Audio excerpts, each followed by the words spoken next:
Can you work remotely for a US company abroad? This is a question that I've seen asked around various forums on the internet. And it's an interesting question that kind of shows how much in its infancy the remote working movement still is, and how the idea of being a digital nomad while having a full-time job is something that, well, is growing. There's lots of interest in it, but the bureaucracy of the world is yet to catch up with it.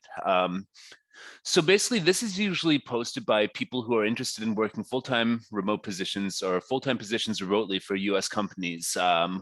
And maybe they've encountered like some sort of barrier in doing this. Maybe they've encountered a company that said, no, you have to work from, it's a remote job, but you have to work from within the US, or it's a remote job and you're not allowed to travel abroad and all that sort of stuff. And so, and the reason that they give for that is tax and employment law and all that sort of stuff is usually the reason. But I'm no expert on, I'll just preface this video by saying I'm no expert on US employment law, US taxation law, or anything like that. But I do have a company, my company Supportive Venture, that has dozens of people working for US companies from outside of the US. So I have made it happen through the company. And yeah, and I will also say that if it's the tech industry, which is in question, if you're working in the tech industry, then there's a global shortage of talent for positions like development, senior support engineers, and all that sort of stuff. So if one job that you apply for doesn't want you to work remotely from outside the US, just apply for another one.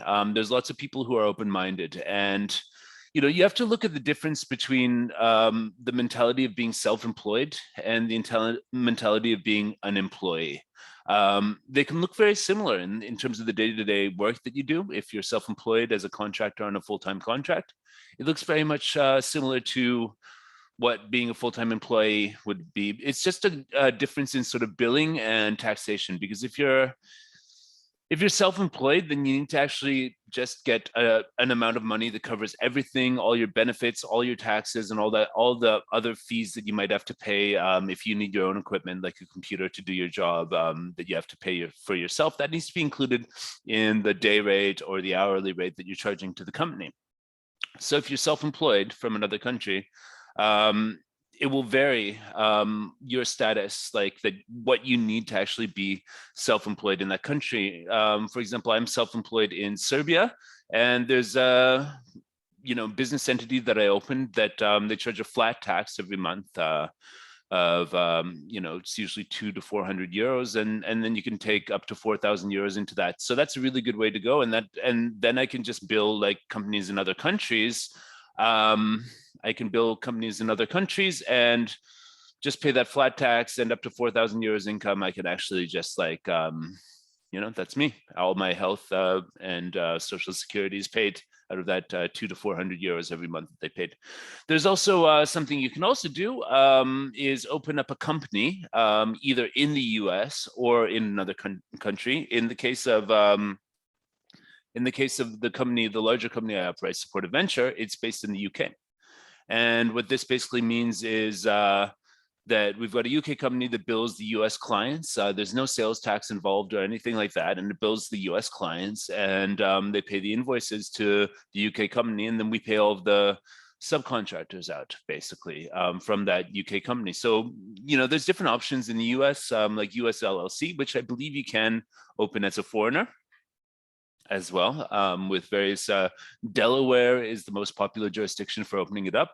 If you search Delaware LLC on the internet, you'll find lots of options. But basically, the whole crux of the matter is that you need to bill them as another company or a self-employed individual, not as an employee.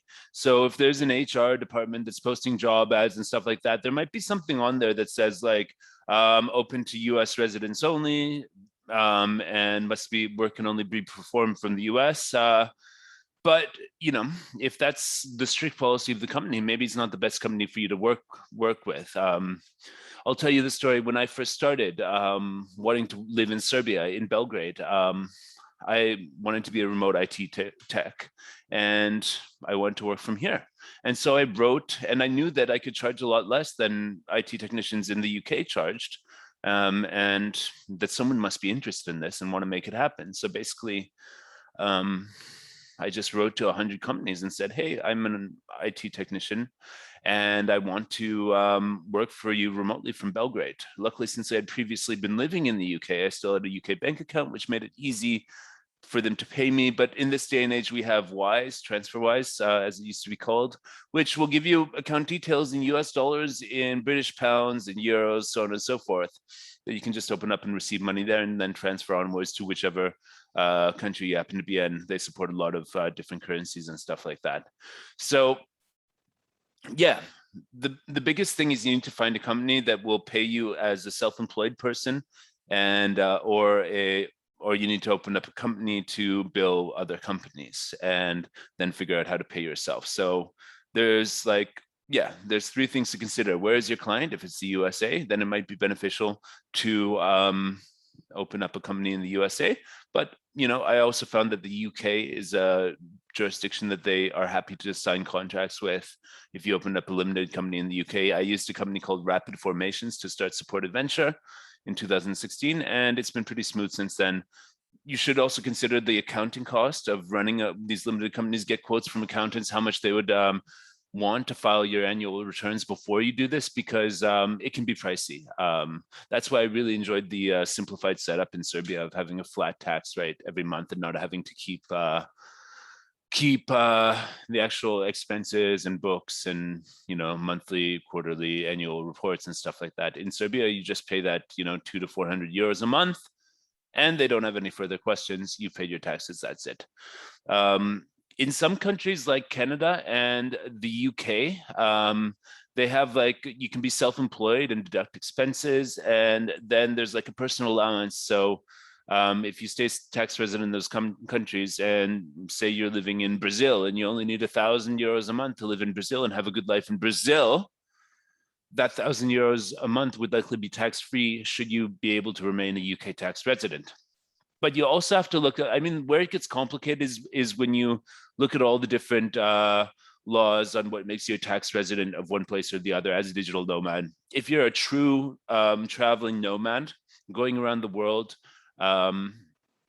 then basically you're probably going to stay tax resident in your own country. If you're not staying more than, let's say, 3 or 6 months in any one country at a time, then you likely won't qualify to be a tax resident there, and you won't need to register as a tax resident because you're just essentially a tourist, and your center of life, so to speak, would still be in your home country by default, where you have your citizenship and your bank account set up and any property or other ties that you have there. So the tax residence is an interesting thing to consider if you want to stay long-term in a single location. What you need to do is figure out what it would take to get tax resident in that country, maybe open up a business entity, like I mentioned that I did in Serbia, in order to get residence in that country and in order to get tax residence. So residence in a country is different than tax residence. Tax residence, you need to be tax resident somewhere in most cases, although some people claim that you can not be a tax resident of anywhere, but it's also important to note if it's a US company and you are a US citizen and you're living outside the US, the US taxes its citizens no matter where they live, no matter how long they're gone.